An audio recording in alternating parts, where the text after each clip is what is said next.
கர்த்தருடைய பரிசுத்த நாமம் மகிமைப்படுவதாக.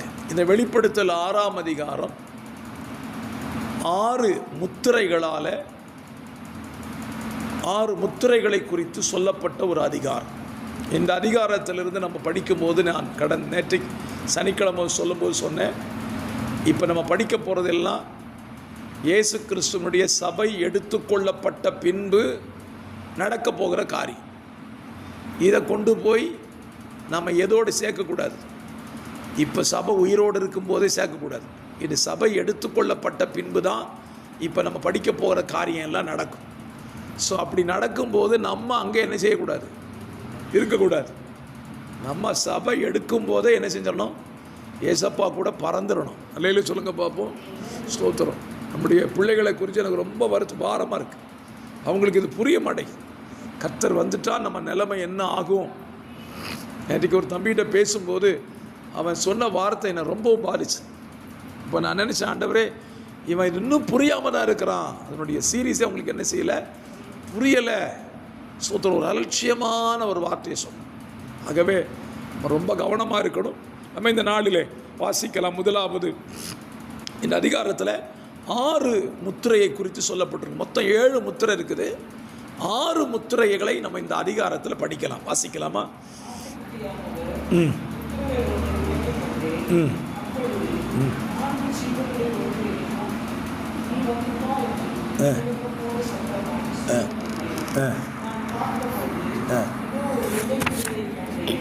இதோ ஒரு வெள்ளை குதிரையை கண்டேன். அதன் மேல் ஏறி இருந்தவன் வில்லை பிடித்திருந்தான். அவனுக்கு ஒரு கிரீடம் கொடுக்கப்பட்டது. ஜெயிக்கிறவனாகவும் ஜெயிப்பவனாகவும் புறப்பட்டான். இந்த முதலாவது முத்திரை உடைக்கப்படுகிறது. ஏற்கனவே சொல்லிட்டு, முத்திரையை உடைக்க போகிறது யார்? ஆட்டுக்குட்டியானவர். ரட்சகர் தான் அந்த முத்திரையை உடைக்கிறார். முத்திரையை உடைச்சோடனே 4 ஜீவன்களில் ஒரு ஜீவன் யோவானை பார்த்து சொல்லுது, நீ வந்து பார். முத்திரையை உடைச்சாச்சுல அந்த முத்திரைக்குள்ளேருந்து யார் வாரா பார் அப்படின்னு சொன்ன உடனே யோவான் பார்க்குறா, ஒரு வெள்ளை குதிரை புறப்படுகிறது. இப்போ இன்றைக்கி வசனத்தை படிக்கும்போது இது யார் ஒரு கேள்வி. வெள்ளை குதிரை புறப்பட்டது. அதன் மேல் உட்கார்ந்திருந்தவன் என்ன ஏறி இருந்தவன் வில்லை பிடித்திருந்தான். அவனுக்கு ஒரு கிரீடம் கொடுக்கப்பட்டது. அவன் ஜெயிக்கிறவனாகவும் ஜெயிப்பவனாகவும் புறப்பட்டான். யார் இவன்?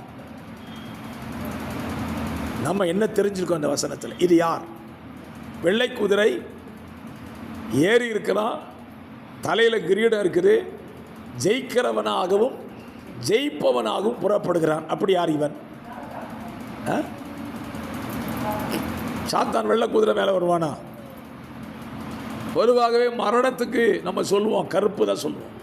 ஒருத்தர் இறந்துட்டார்னா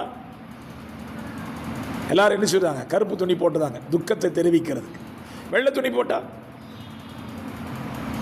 இன்னைக்கு வெள்ளை துணி போட்டால் எதுக்கு சொல்லுவாங்க? பெந்தகோஸ் பாஸ்ட் தானே, வெள்ளை துணி போட்டு போயிட்டா சொல்லுவாங்க பெந்தகோஸ்காரங்க போகிறாங்கம்பாங்க. அப்போ ஆனால் இங்கே வெள்ளை குதிரையை காமிக்கிறார். தலையில் கிரீடம் இருக்குது. அவன் ஜெயிக்கிறவனாகவும் ஜெயிப்பவனாகவும் புறப்படுகிறார். அப்படியானால் இவன் யாராக இருக்கணும்? அந்தி கிறிஸ்து. சாத்தான் வேற, அந்தி கிறிஸ்து வேற, கள்ளத்தீர்க்கதரிசி வேற, மிருகம் வேற. எல்லாரையும் தனித்தனியாக தான் இருப்பாங்க. எப்படி பிதா, குமாரன், பரிசுத்த ஆவியானவர், இவங்க எல்லாரும் ஒன்றா தான் இருப்பாங்க. ஆனால் செயல்படும் போது மாறிடுவாங்க. ஒவ்வொருத்தரும் ஒரு செயல்படுவாங்க. இப்போ அந்த அந்தி கிறிஸ்து தான் இதில் புறப்படுறான். ஏன்னா முதலாவது முத்திரையை உடைக்கும் போது அந்தி கிறிஸ்து இந்த உலகத்துக்கு வர்றான். அப்படி வர்றதுக்கு அடையாளம் என்ன? வேத புத்தகத்திலிருந்து தானியேல் 11ஆம் அதிகாரம் 21ஆம் வசனத்தை வாசிக்கலாம். தானியேல் 11:21.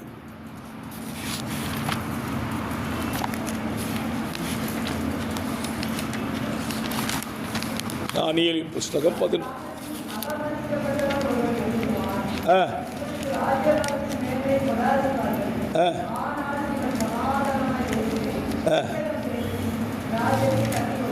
எப்படி பேசுவானா?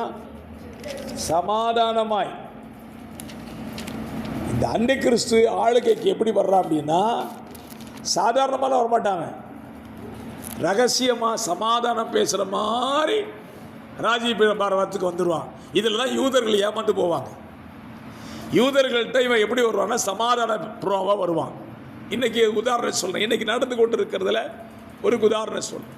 அமெரிக்க அதிபர் ட்ரம்ப்பு எப்படியாவது இந்த யுத்தத்தை என்ன செய்யணும், நிறுத்தணும் அப்படின்னு ஒரு சமாதான புறாவாக போயிட்டு இருக்கிறாரு. ஆனால் பிரச்சனை என்ன தெரியுமா? இன்றைக்கி காலை செய்தி, ரஷ்யா ட்ரோன் தாக்குதலை உக்ரைன் மேலே நடத்தியிருக்கான். ரகசியம் பேசிக்கிட்டே இருக்கும்போது, சமாதானம் பேசிக்கிட்டு இருக்கும்போது யுத்தத்தை நடத்திட்டான். ஸோ அதிபர் ட்ரம்ப் என்ன செய்ய முடியாது, சமாதான தூதுவராக மாற முடியாது. அப்படியான சமாதான தூதுவர் யார்? இன்னொருத்தர் எழுப்பணும். அவன் தான் அந்தி கிறிஸ்து. ஸோ இந்த அந்தி கிறிஸ்து மேலே உட்காந்து வெள்ளை குதிரை அப்படின்னு சொல்கிறதுக்கு சமாதான புறா. ஸ்தோத்திரம். ஒருத்தர் வெள்ளை துணியை போட்டு வந்தாலே சமாதானத்துக்கு வருகிறான். ஸோ அவன் இந்த உலகத்துக்கு தன்னை வெளிப்படுத்தும் பொழுது சமாதான தூதுவராய் வெளியே வருவான். இதை வச்சு யூதர்கள் இவனை மேசியா என்று கண்டுகொள்வார்கள். ஏனால் இயேசு எப்படி தான் வர போகிறாரு? சமாதான பிரபு. ஏசாயா 9ஆம் அதிகாரம் 6ஆம் வசனம் இப்படி தான் இருக்குது. அவருடைய நாமம் அதிசயமானவர், ஆலோசனை கர்த்தர், நித்திய பிதா, சமாதான பிரபு. அப்போ சமாதான பிரபுவாக இயேசு வர்றதுனால இவனு எப்படி தான் வர்றான்? சமாதான பிரபுவாக தான் வருவான். அதனால தான் வெள்ளை குதிரை மேலே ஏறி வருகிறான். சரி, முதலாம் முத்திரை சமாதான தூதராய் வருகிறான். இரண்டாவது முத்திரை இரண்டாம் ஜீவனானது வந்து பார் என்று சொல்ல கேட்டேன். சிவப்பான வேறொரு குதிரை புறப்பட்டது.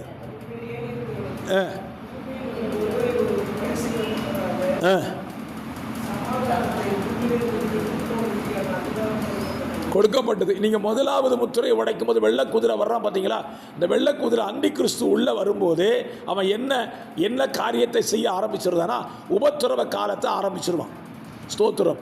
தானியேல் 9:27 வாசிக்கலாம். தானியேல் 9ஆம் அதிகாரம் 27ஆம் வசனம்.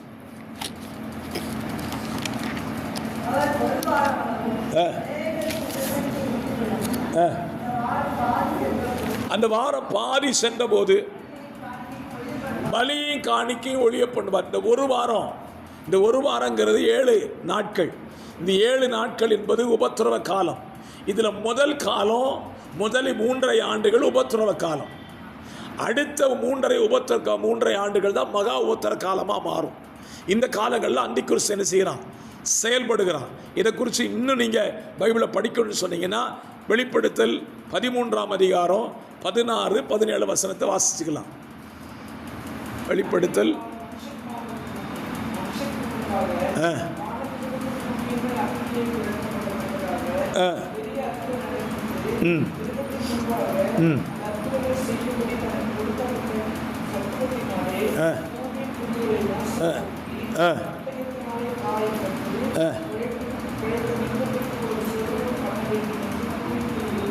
அதுதான் அந்த உபத்திரவ காலம். உபத்திரவ காலத்தில் அந்தி கிறிஸ்துவ கூட கள்ளத்திற்கு தரிசி, மிருகம் இவங்கெல்லாம் சேர்ந்து செயல்படும் போது உபத்திரவம் கடுமையாக இருக்கும். ஸோ முதல் வெள்ளக்குதிரை போலியான சமாதானத்தோடு உபத்திரவ காலத்தை ஆரம்பிக்கிறான். ரெண்டாவது சிவப்பு குதிரை வருது. இந்த சிவப்பு குதிரையை குறித்து பைபிளில் சொல்லுகிறது, போலியான சமாதானம் முறிந்து போகும். 3.5 ஆண்டு முடியும் போது போலியான சமாதானத்தை என்ன செய்கிறான்? முறிக்கிறான். சிவப்பு அப்படின்னாலே எதை காமிக்குது? இரத்தத்தை காமிக்கும். இரத்தம் சிந்துதல். மத்தேயு சுவிசேஷம் 24 அதிகாரம் 6ஆம் வசனத்தை பாருங்க. மத்தேயு 24:6.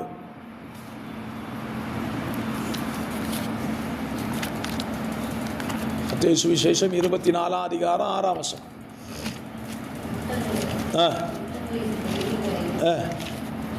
கேள்விப்படுவீர்கள்,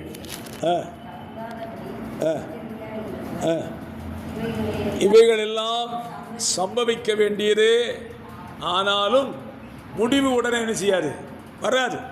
இப்போ யுத்த செய்தினா உபத்திரவ காலத்தில் நிறைய பேர் கொல்லப்படுவார்கள், கொலை செய்யப்படுவார்கள்.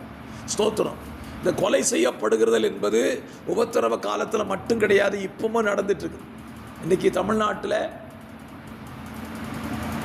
கொலை நடக்காத நாள் இல்லை. ஏகால கொலை விழுந்துக்கிட்டே இருக்கு. அந்தி கிறிஸ்துவின் நாட்களில் பிரதானமாக இருக்க போகிறது இதுதான், கொலைபாதகம்தான். கொலைபாத செயல்கள் நிறைய நடக்கும். ஏன்னா போலியான சமாதானத்தை அந்திகிறிஸ்து என்ன செய்வான்? முறித்து போடுவான். மூன்றாவது கருப்பு குதிரை, 5ஆம் வசனத்தை பாருங்க.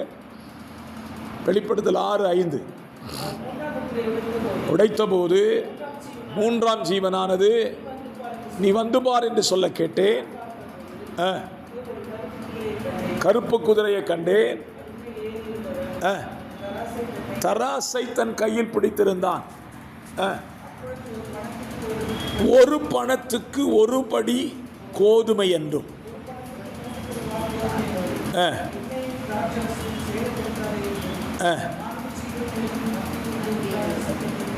இந்த கருப்பு குதிரை எதை குறிக்குது அப்படின்னு கேட்டீங்கன்னா பஞ்சத்தை குறிக்கும்.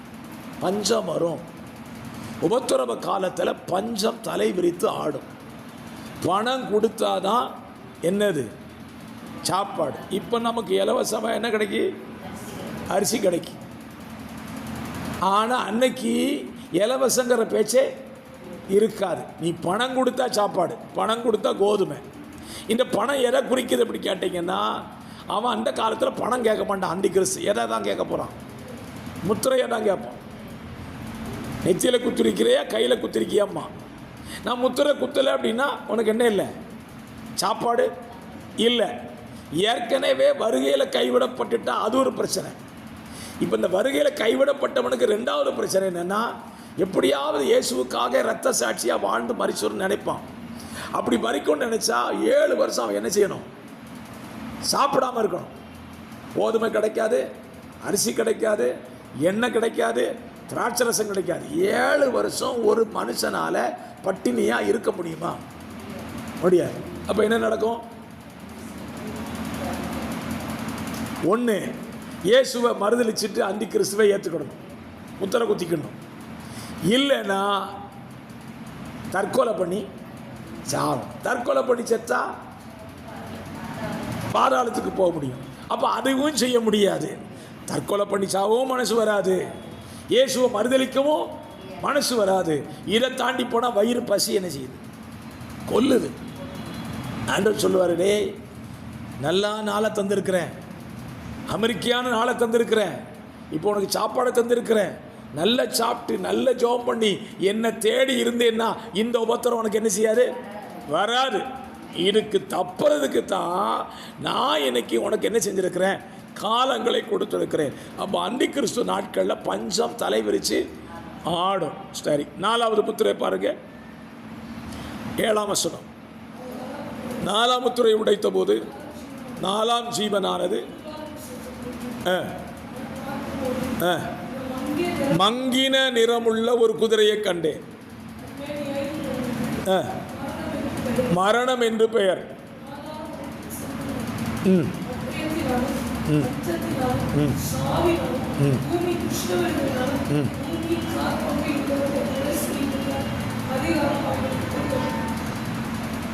இந்த 4வது முத்திரை உடைச்ச உடனே ஒரு மங்கின நிறம் உள்ள குதிரை. இது எதை குறிக்கும் அப்படின்னா மரணத்தை குறிக்கும். கொலைபாதகம் வேற, மரணம் வேற. ஏசாயா 5ஆம் அதிகாரம் 13 வாசிக்கலாம். ஏசாயா 5ஆம் அதிகாரம் 13ஆம் வசனமும் வாசிங்க பாப்போம்.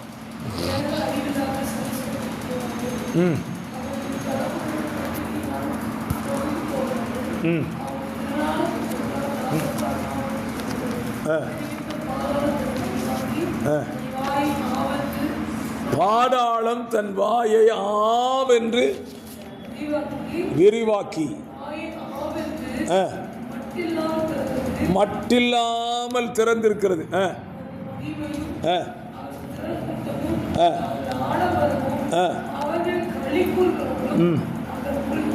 இறங்கி போவார்கள். சிறியவன் தாழ்த்தப்படுவான், தாழ்ச்சி அடைவான். மேட்டிமையானவர்களின் கண்கள் தாழ்ந்து போகும். நியாய தீர்ப்பினால் உயர்ந்து பரிசுத்தம் உள்ள தேவ நீதியினால் பரிசுத்தராய் விளங்குவார். மரணம் எப்படிலாம் வருது பாருங்க. 13ஆம் வசனத்தில் 14ஆம் வசனத்தில் வாசிக்கும் போது 13 கடைசியில் திரளான கூட்டத்தார் தாகத்தால் வறண்டு போவார்கள். தண்ணி இல்லாமல் செத்து போவான். அடுத்து சொல்றாரு, பாதாளம் தன் வாயை விரிவாய் திறந்து, விரிவாக்கி தன் வாயை ஆவென்று மட்டில்லாமல் திறந்தது. அடுத்து எப்படி செத்து போறான் தெரியுமா? ஆடம்பரமான வாழ்க்கை. இந்த ஆடம்பரம்னு சொல்லும்போது இன்னைக்கு பாஸ்டர்மாரையும் சேர்த்து தான் பேச வேண்டியது, பாஸ்டர்மாருடைய மனைவியும் பார்த்து தான் பேச வேண்டியது. ஒரு காலத்தில் எளிமையான உடை, எளிமையான முகப்பொலிவு, ஒரு தலையில் ஒன்றுமே இருக்காது, தலைமுடி இருக்கும், ஒரு முக்காடு இருக்கும். இப்போ பாஸ்டர்மா மாதிரி வீடியோவுக்கு முன்னால் நிற்கிறதுக்கு என்ன பண்ணுறாங்க? ஃபேஸ் சேவ் போட்டுக்கிட்டு உதட்டுக்கு சிகப்பு சாயத்தை பூசிக்கிட்டு வந்து அவங்க பேசுகிற அந்நிய பாஷை பார்த்தா என்ன செய்யுது? நமக்கே பயமாக இருக்குது, எப்படிதான் இவங்க பேசுகிறாங்க. ஆண்டவர் சொல்கிறாரு, ஆடம்பரமான வாழ்க்கை வாழ்கிறவன் எங்கே போயிடுவான்? பாதாளம்தான். இப்போ கருப்பு குதிரை பஞ்சத்தை கொண்டு வந்துச்சு, மங்கின குதிரை எதை கொண்டு வருது? மரணத்தை கொண்டு. இந்த மரணத்தில் 1/4 மனிதர்கள் செத்து போவாங்க. காரணம் இல்லாத மரணங்கள் உலகத்தில் ஏற்படும். எப்படி மறிக்கிறான்னு தெரியல. எனக்கு தெரிந்த என்னோடு கூட வாக்கிங் வருகிற ஒரு சகோதரன் சனிக்கிழமை இறந்து போனார். இன்றைக்கி தான் அவர் எப்படி இறந்தார்னு ஒருத்தர் சொன்னார், ஹார்ட் அட்டாக்கில் இறந்துட்டாங்க. இன்றைக்கி தான் சொல்கிறாங்க அவருக்கு பிளட் கேன்சர் இருந்திருக்கு, தெரியவே இல்லை அவருக்கு. நல்ல சம்பாத்தியம், நல்ல பணம், பிளட் கேன்சர் இருந்திருக்குது. ஹாஸ்பிட்டலுக்கு கொண்டு போயிருக்கிறாங்க. ப்ரைவேட் ஹாஸ்பிட்டலில் பார்த்துட்டு கைவிட்டான், ஜிஹெச் கொண்டு போயிருக்காங்க. போன இடத்த அவர் என்ன செஞ்சார்? மரித்து போனார். மரித்து கொஞ்ச நேரத்தில் அடக்கம் பண்ணிட்டாங்க. பிளட் கேன்சர் வச்சுட்டு இருக்க முடியாது அப்படின்னு. காரணம் இல்லாத மரணங்கள். இதை கேட்ட உடனே எங்கள் கூட மற்ற ஒருத்தவங்க வர்றாங்க. அவங்க, சார் இது ஏன் சார் இப்படி வருது, நமக்கு இருக்குமோ அப்படின்னு நினச்சினேன். ஏன் பயப்படுதீங்க? இயேசுவை தேடுங்க, இயேசுவை பற்றி கொள்ளுங்க, சுவிசேஷம் சொல்ல ஒரு வாய்ப்பு கிடைத்த என்ன செஞ்சார்? கொடுத்தார். அப்போ நான் சொல்லுவேன், உபத்திரவ காலத்தில் காரணம் இல்லாத மரணம் என்ன செய்யும்? வரும். 5ஆம் முத்திரை பாருங்க, 9ஆம் வசனத்துக்கு வாங்க. 5ஆம் முத்திரை.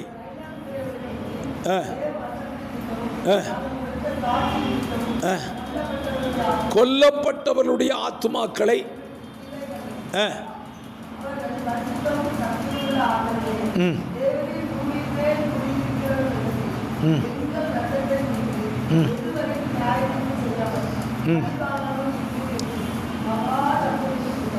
எல்லாம் புரிஞ்சுக்கோங்க. பைபிளில் நான் ஒரு காரியத்தை உங்களுக்கு சொல்லித்தரேன். பூமியில் இருந்து ஜெபிக்கிற ஒரு நீதிமானின் ஜெபமும், பூமியில் தேவனுக்காய் மரிக்கிற நீதிமான்களின் ஜெபமும் மிகவும் கூர்மையானது. எப்படின்னு சொன்னால், இப்போ நான் உயிரோடு இருக்கிறேன், எனக்கு உபத்திரவம் கொடுத்தா நான் எப்படி ஜெபம் பண்ணுவேன்? ஜீவரத்தின சார் எப்படி ஜெபம் பண்ணுவீங்க? கண்ணீரை ஊற்றி, ஆண்டவரே இப்படிப்படாத பாடுபடுத்துறானப்பா, சந்திக்க மாட்டீங்களா, நான் இப்படி பயணப்படணுமா கதறுவோம்ல. இந்த கதறுதல் தேவ கரத்தில் வேல்யூவாக இருக்குமா?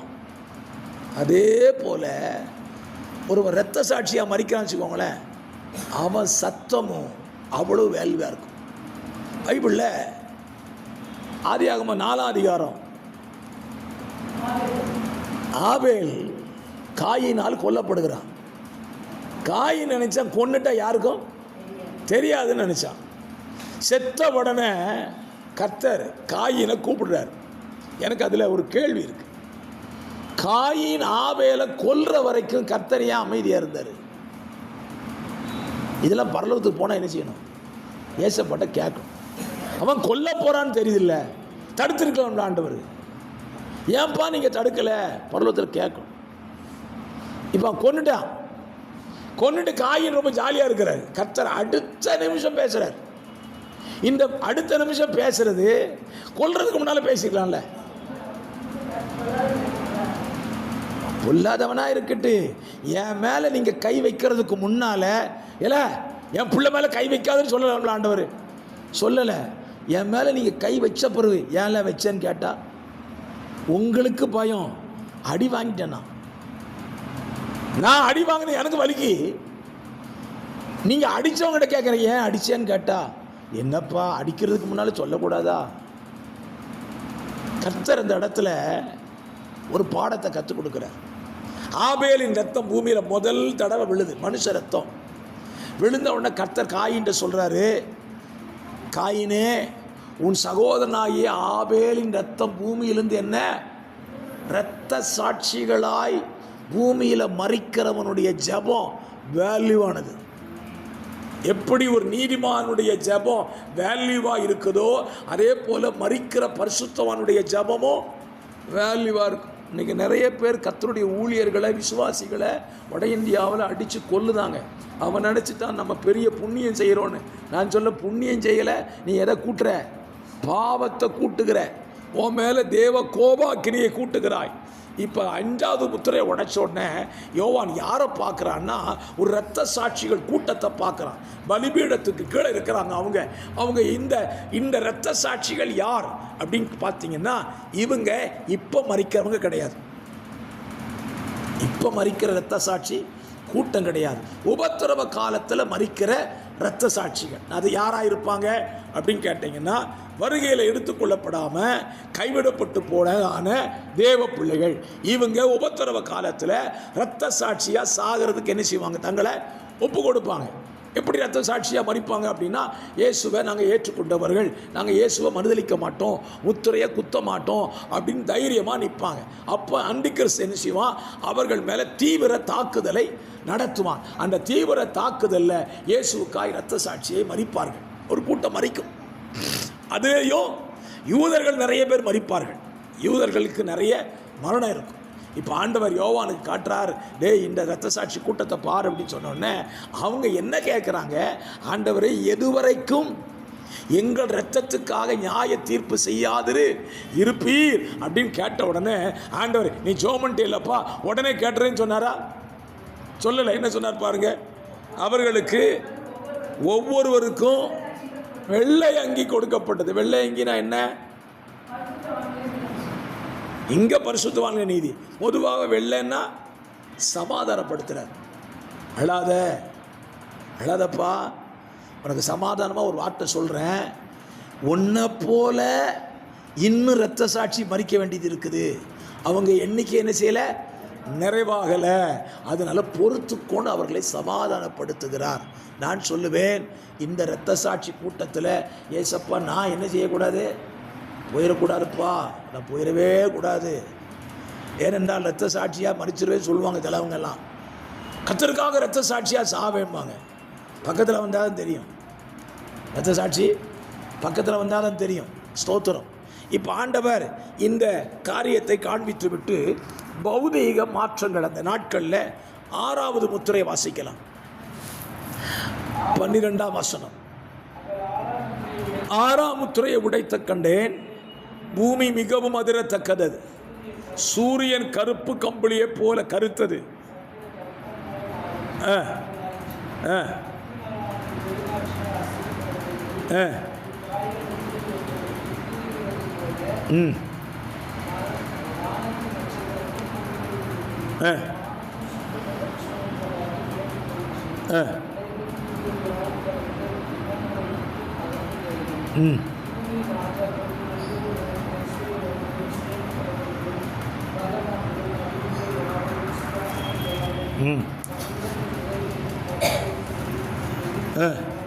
பர்வதங்களையும் கண்மலைகளை நோக்கி விழுந்து சிங்காசனத்தின் மேல் வீற்றிருக்கிறவருடைய முகத்துக்கும் ஆட்டுக்குட்டியானவருடைய கோபத்துக்கும் எங்களை மறைத்து கொள்ளுங்கள். அவருடைய கோபாக்கினையின் நாள் வந்துவிட்டது, யார் நிலை நிற்கக்கூடும்? இந்த 6வது முத்திரையை உடைக்கிறது யோவான் பார்க்குறான். சூரியன் கருப்பு கம்பளியை போல ஆயிற்று, சந்திரன் ரத்தம் போல ஆயிற்று, நட்சத்திரங்களை என்ன செய்து அத்திமரத்தினால் பெருங்காற்றினால் அசைக்கப்படும் போது அது காய் உதிர்கிறது போல வானத்தின் நட்சத்திரங்கள் கீழே விழுது. வானம் சுருட்டப்பட்ட புஸ்தகம் போல சுருளுகிறது. ஸ்தோத்திரம். மலைகள் தீவுகள் எல்லாம் இடங்கள் அகன்று போகிறது. இது எப்போ நடக்கும்னு கேட்டிங்கன்னா, இந்த 6ஆம் முத்திரையினுடைய காலம் 1000 வருஷ அரசாட்சி முடிஞ்ச பிறகு நடக்க போகிறது. இது இன்னைக்கு நிறைய பேர் தப்பாக விளக்கம் கொடுக்குறாங்க. ஏனென்றால் தேவன் நியாய தீர்ப்பு எப்போது கொடுப்பார் அப்படின்னா, 1000 வருஷ அரசாட்சி முடிஞ்ச பிறகு தான் நியாய தீர்ப்பு கொடுப்பார். வானத்தையும் பூமியையும் மாற்றுகிறார். வானம் சுருட்டப்பட்ட புஸ்தகம் போல மாறிடும். சிங்காசனம் வானத்தில் போடுவார் ஆண்டவர். அங்கே போட்டு தான் ஜட்ஜ்மெண்ட் ஆரம்பிப்பார். ஸோ அந்த ஜட்ஜ்மெண்ட்டை இப்போ யார் பார்க்குறா? யோவான் பார்க்கிறான். அப்பொழுதுதான் அந்த தேவனுடைய முகத்தை பார்த்த உடனே ராஜாக்களும் மந்திரிகளும் சொல்கிறாங்க, மகா கோபாக்கினை நாள் வந்துவிட்டது, யார் நிலை நிற்கக்கூடும்? இன்னைக்கு சொல்கிறவங்க இன்னைக்கு யார்? ஏசுனா யார்? வந்துடு என்ன செஞ்சிருவார் பார்ப்போமா? அதெல்லாம் ஒன்றும் கிடையாது. ஏசுலாம் கடவுளே கிடையாதுங்க. அன்னைக்கு தெரியும் ஏசு கடவுளா அவர் யாருன்னு. அன்னைக்கு ஏசுவா இருக்க மாட்டார். யாராக இருப்பார் சொல்லுங்க பார்ப்போம். சிங்காசனத்தில் உட்காரும் போது ஏசு யார் கிடையாது? ஏசு கிடையாது. அவர் யாராயிருவார்? ஜட்ஜ்மெண்ட் ஆயிடுவார். ஜட்ஜு தான். சிங்காசனத்தில் வீட்டிருக்கிற நியாயாதிபதியாக உட்கார்ந்திருப்பார். அப்போ அவருக்கு முன்னால் இரக்கம் பெருமை பாராட்டும். ஒரு காலத்தில் உன்னை இரக்கமாக கூப்பிட்டேனே, வந்துரு சட்டைக்கு கீழே வந்துரு என் அரவணைப்புக்குள்ள கூப்பிட்டேன்ல, இன்னைக்கு இரக்கம் சொல்லுமா? குட், என்ன புரிஞ்சுக்கிட்டியா? இப்போ இரக்கம் கிடையாது. நீங்கள் இன்றைக்குள்ள 2 நாளைக்குள்ள செய்தியை படிச்சீங்கன்னா, டெல்லியில் வர்மான் அப்படின்னு ஒரு ஜட்ஜு, அவன் வீட்டில் கோடிக்கணக்கான பணம் பிடிச்சிட்டாங்க. பிரச்சனை என்னென்னா, கோடிக்கணக்கான பணத்தை எரிச்சிருக்கிறான். ஏழைகளுக்கு போய் சேர வேண்டிய பணம் ஒரு பெரிய ஜட்ஜு வீட்டுக்குள்ளே இருந்திருக்கு. சரி, இருந்ததை பிடிக்க வர்றான்னு சரி எவனுக்கா ஏழைகளுக்கு கொடுத்துருக்கலாம்ல, கொடுக்காம எரிச்சு விட்டான். எரிச்சதே இப்போ எவிடன்ஸ் ஆகிட்டான். வர்மா சரியாக மாட்டிக்கிட்டார். தோத்திரம். ஜட்ஜு, நம்ம ஜட்ஜிட்ட எது செல்லாது, நம்ம பணம் செல்லாது. ஆண்டவரே உங்கள்கிட்ட ஒரு 10 கோடி தாரேன், என்னை விட்டுருன்னா 10 கோடியை பாரு, ஒன்றை பாரு. நியாயாதிபதியாய் உட்கார்ந்து இருக்கும் பொழுது பூமியின் ராஜாக்கள், பெரியோர்கள், ஐஸ்வர்யவான்கள், சேனை தலைவர்கள், பலவான்கள், அடிமை யாவரும் சுயாதீனர் பர்வதங்கள் குகைகளில் கண்மலைகளில் ஒழித்து கொண்டு சொல்லுவாங்களா, பர்வதமே என்னை மறைச்சிக்க மாட்டியா, குகையே என்னை மறைச்சிக்க மாட்டியா அப்படின்னு சொன்னால் பர்வதம் சொல்லுமா, ஒன்னப்பாரு ஓ மூஞ்சியப்பாரு, மறைக்கவா சொல்கிற? ஒரு நாளில் இந்த பருவதம் சொன்னிச்சு இல்லை, வா என் அடைக்கலத்துக்குள்ளே ஓடிவான்னு கூப்பிட்டார்ல, கண்மலை வெடிப்புக்குள்ளே வான்னு கூப்பிட்டார்ல, அன்னைக்கு வந்து ஒளிஞ்சிக்கலாம்ல. இன்னைக்கு சொல்லுவோம், நீ வந்தாலே நான் என்ன செஞ்சிருவேன்? விலகி போயிடும். ஸோ 6ஆம் முத்திரை தேவனுடைய மகா கோபாக்கினை நாள். இந்த நாட்களுக்குள்ள நானும் என் குடும்பமும் என்ன செய்யக்கூடாது? போயிடவே கூடாது. நம்ம சபை போயிடக்கூடாது. இந்த சத்தியத்தை உங்கள் பிள்ளைகளுக்கு சொல்லிக் கொடுங்க. இதுதான் நிலைமை. வரப்போகிற கோபாக்கினை நாள் இது. இதெல்லாம் படித்தா கண்டிப்பாக என்ன வரணும்? பயம் நமக்கு வரணும். ஆண்டவர்கிட்ட ஜெபம் பண்ணுவோமா? அப்படியே முழங்கால் போடுவோம். பரிசுத்தமுள்ள நல்ல பிதாவே, வெளிப்படுத்தல் என்கிற ஒரு புத்தகத்தை எங்களுக்கு எழுதி கொடுத்ததுக்காக நன்றி. இந்த புத்தகத்தில் நீங்கள் சொல்லியிருக்கிற காரியங்களை நாங்கள் கற்றுக்கொள்ளுகிறதுனால நாங்கள் விழித்துக் கொள்கிறோம். முத்திரைகள் உடைக்கப்படுவதற்கு முன்பதாக பரலோக பரதீசுக்கு நாங்கள் எடுக்கப்பட்டிருந்தோம்ப்பா. இந்த முத்திரை உடைக்கப்படும் பொழுது நடக்கிற ஒரு சம்பவத்தையும் நானோ, என் குடும்பமோ, எங்கள் திருச்சபை மக்களோ ஒருவர் கூட சந்திக்க கூடாதப்பா. இந்த முத்திரையை பார்க்கும்படியான நிலையை யாருக்கு அனுமதிச்சிடாதீங்க. இன்றைக்கு இதை குறித்த பயம் இல்லாமல் இருக்கிற எங்கள் திருச்சபை பிள்ளைகள் ஒவ்வொருவருக்குள்ளேயும் ஒரு விழிப்புணர்வை கொடுப்பீராகப்பா. எப்படியும் பரலோகம் போயிடுவேன் இல்லைப்பா, எப்படியும் பரலோகம் போக முடியாதப்பா, இப்படித்தான் பரலோகம் போக முடியும் எழுதி கொடுத்துட்டீங்க. ஆகவே முத்திரைகள் உடைக்கப்படுவதற்கு முன்பதாக அப்பாவுடைய வருகைக்கு நாங்கள் ஆயத்தமாகிக் கொள்ள கர்த்தர் எங்களுக்கு அனுக்கிரகம் செய்யுங்கப்பா.